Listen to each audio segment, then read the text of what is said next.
உங்களுக்கு வலுவான ஒரு இடத்துல இருக்கிறோம், கொள்கை ரீதியான ஒரு தெளிவு இருக்கு, இந்த மண்ணில் ஒன்றும் நடக்காதுன்னா உங்களுக்கு அதை பற்றின கவலை வரக்கூடாது. அச்சப்படுறீங்கன்னு சொல்றாரு. அமித்ஷா வருகிறார், அவர் ஒரு சைலண்ட் ஆபரேஷன் செய்ய போறாரு, அதனால திமுக கூட்டணிக்கு பயம் வந்துருச்சு. பயம் தான், இது ஒரு மாரல் ஃபியர். இது என்னுடைய ஐடியாலஜி பாதிக்கப்படுங்கிற பயம், அது சிதைந்து போய்விடுமேங்கிற பயம், அப்பாவி மக்கள் ஏமாந்து போய்விடுவார்களேங்கிற பயம், இந்துக்களுக்கு இடையிலேயே மோதலை உண்டு பண்ண பார்க்குறார்களேங்கிற பயம்.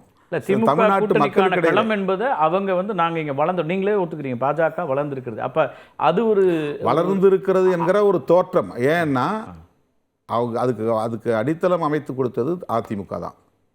அது அதிமுகவுடைய வாக்குகள் தான் அங்கே டிரான்ஸ்ஃபர் ஆகிருக்கு. பாமகவுடைய வாக்குகளில் கணிசமாக அந்த பக்கம் போயிருக்கு.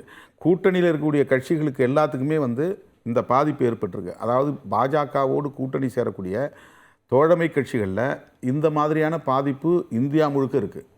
இந்த மதவாத உணர்வுகளை வந்து ஊட்டி விட்டாங்கன்னா நிறைய முக்கியமான புள்ளிகள் எல்லாமே நீங்கள் பார்க்குற பார்வை திரு எடப்பாடி பழனிசாமி அவர்களுக்கோ திரு ராமதாஸ் அவர்களுக்கோ அல்லது அன்புமணி ராமதாஸுக்கோ இருக்காது. அவங்களுக்கு ஏற்படக்கூடிய இழப்புங்கிறது அவங்க அப்படி ஒருவேளை இருந்தது அவங்களுக்கு தெரியாததான் நான் சொல்லலை, அவங்களுக்கு தெரியும். அவுட் ஆஃப் கம்பல்ஷன் அவங்களுக்கு வேற. அதுதான் எனக்கு புரியல. நீங்க ஒரு கூட்டணி வைக்கும்போது இணக்கமாக கொள்கை கூட்டணின்றீங்க, அவங்க ஒரு கூட்டணி வச்சா அது அவுட் ஆஃப் கம்பல்ஷன். அவங்க திமுகவோட சேர முடியாது, அவங்க தனிச்சு தான் நிற்கணும்.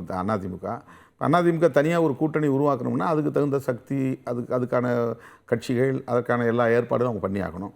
35 ஆண்டுகள் ஆட்சி பொறுப்பில் இருந்த ஒரு கட்சிக்கு கூட்டணி அமைப்பதற்கான அதுக்கான சூழல்னு ஒன்று. அதாவது பொருளாதார சக்தி இருக்கலாம், வாக்கு வங்கிங்கிற சக்தி இருக்கலாம், ஆனால் அந்த சூழல் அமையணும்ல. வேறு கட்சியில் எந்த கட்சியில் இப்போ அவங்கள்ட்ட இருந்த பாமகவும் வெளியே நிற்குது, அவங்கள்ட்ட இருந்த தேமுதிகவும் வெளியே நிற்குது.